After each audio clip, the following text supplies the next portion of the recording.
Hello and welcome to my Six Sigma Black Belt presentation on VOC and CTQ. My name is Eric Heimermann and I'm going to go through these two very important Six Sigma tools. So to start, what is VOC? VOC stands for Voice of the Customer. What that means is truly understanding what your customer needs and expects, which truly is a necessity when creating any project or working up a process.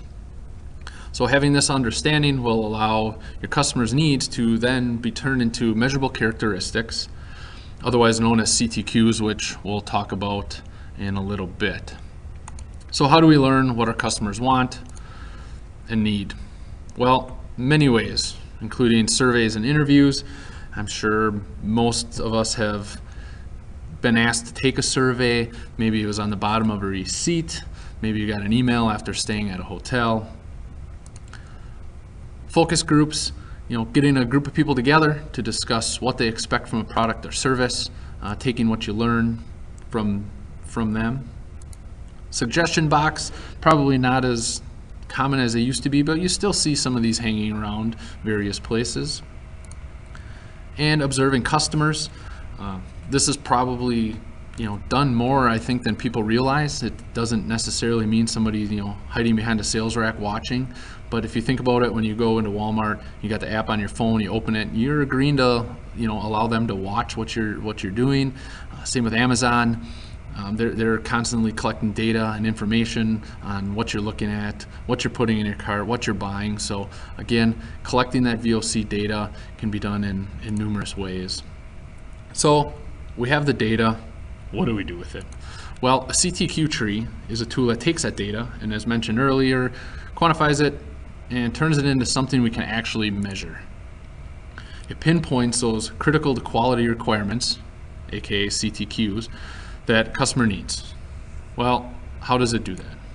Customer needs are first looked at and the drivers of those identified.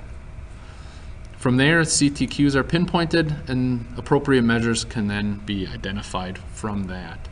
So let's walk through and create a CTQ tree. And as with any Six Sigma tool, these can be used for any size process, product. It doesn't have to be a large-scale manufacturing item. To illustrate this, let's look at something that's near and dear to my heart. Me and my family go to eat a lot, and one of my requirements when looking for a place to go is that they have good beer. So hopefully everybody in here is 21. I'm not advocating testing your Six Sigma lesson on alcoholic beverages, but this shows that really anything can be plugged into a CTQ tree and give us some measurable parameters. So what are the drivers of good beer to Eric Heimermann? And remember, when doing these CTQ trees, you are looking at this from the customer's aspect. A trap that people can fall into is approaching this too much from the provider's standpoint, which won't give you an accurate outcome. So some drivers. Temperature, I like my beer cold. Selection, I like to have a good number of beers to choose from, so depending on the mood I'm in, I can find one that I want to give a try. And freshness, obviously I want my beer to be fresh. So we have the drivers. Still don't really have any way to measure anything or know what I actually want. So if you're the supplier, you're still kind of wondering, well, what does Eric Heimermann really need? Well, let's get some ways to measure. Temperature. Good temperature for beer is 44 degrees, give or take. So our measurable requirement for this driver is going to be that the beer is 44 degrees plus or minus 2 degrees. Very easily measurable and something that can be monitored and corrected if needed. Selection. So to cover a good spectrum of beer types, let's say that no less than 10 beers available on the menu. Again, something that can be verified, corrected. And finally, freshness, 100% of shelf life, inventory within shelf life. Again, measured and monitored, something that we know we're either hitting or we're not if you're the supplier. So we went from good beer, which is pretty tough to measure or put specs to a list of requirements that can easily be measured and monitored to ensure that the customer, who in this case is me, is happy and I'm getting what I want. So to recap, CTQ trees created by listening to the voice of the customer aid in creating measurable and specific requirements for a product or a service. This ensures that the focus is where it's supposed to be, which in turn can definitely save some time and resources. I've seen firsthand projects that take off and we're chugging along only to come to find out that we wasted a bunch of time worrying about something that the customer really didn't care about.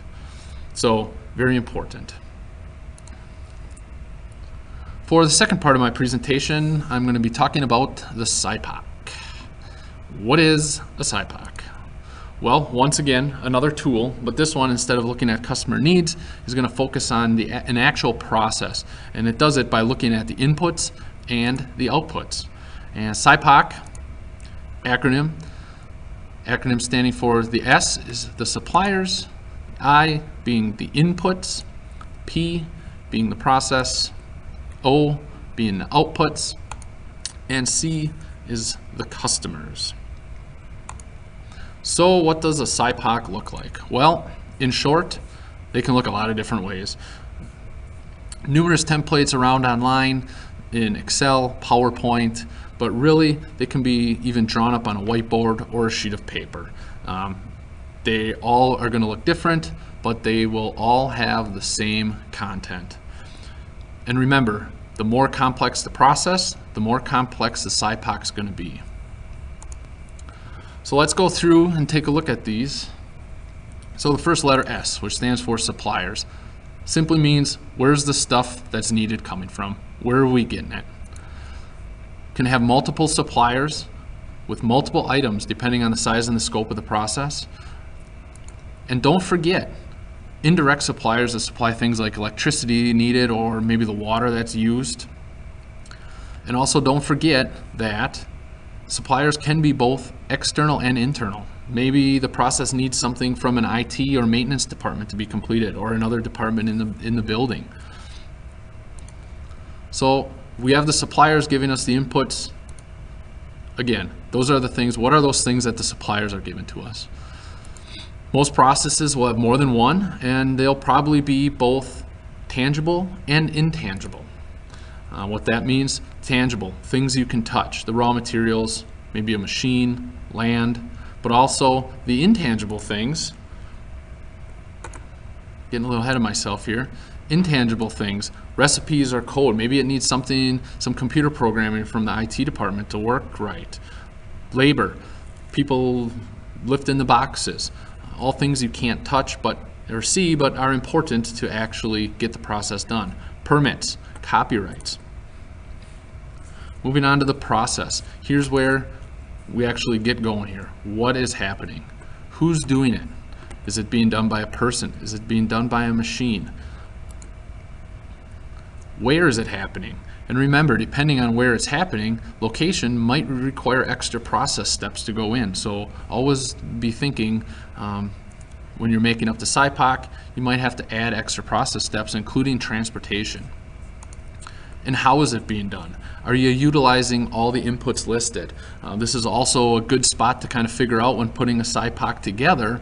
You might realize, oh man, I missed an input. So kind of a good, when you're working through the process, maybe you've already done a process map, maybe you're in the super early stages, but again, check and make sure if you have a process that requires an input that you do have that listed on the input, and then also that you have a supplier listed for it. So what is the outputs? Real simple. After the process is being done, what's the outcome? What are we doing here? What's being produced? Or provided. Not necessarily doesn't have to be a product. Maybe this is a service. Was the outcome a finished product, or perhaps an input for another process? You know, internal or external again comes up. Is the item produced going to another department within your company, or is it going to the final user? Customer always doesn't have to mean the person buying something at the store. It might be Buddy Joe who works across the factory that depends on your part to put his part together in another process. You may be his supplier. Another thing when considering outputs, don't forget the waste or garbage, and I use the word garbage very carefully, because nowadays with all the green initiatives, I know personally in our company here, we have very little, well, I guess what you could consider true garbage or true waste, but trim, non-conforming material, just waste at the line. This is all an output. Might not be something you want, but it is an output of the process. So finally, customers, last part of the SIPOC. Real simple, where are those outputs going? Again, can be external, internal, and once again, don't forget the waste. Just doesn't disappear. Somebody's using it, somebody's buying it, somebody's taking it, whether it be the garbage man, whether it be a recycler. So don't forget those customers as well when you're putting your SIPOC together. So now that we have a good understanding of what it is, let's run through one here as a sample. So again, big or small, this tool can be applied to essentially any process or product. Earlier in my previous presentation, I talked about my love for cold refreshments. Well, another thing that I love a nice cup of coffee. So making a SIPOC for a cup of coffee. So we have our basic SIPOC layout, and we can start working through this. I find it easier sometimes to list the inputs and work back to the suppliers so I don't miss anything. So those two are going to kind of get worked on together. So first, what do we need? Well, coffee grounds and filters. I buy my coffee grounds and filters usually from Walmart, McCafe brand if anybody's wondering what kind. Also need the coffee maker and a cup. I just got new ones of each of these actually ordered from Amazon.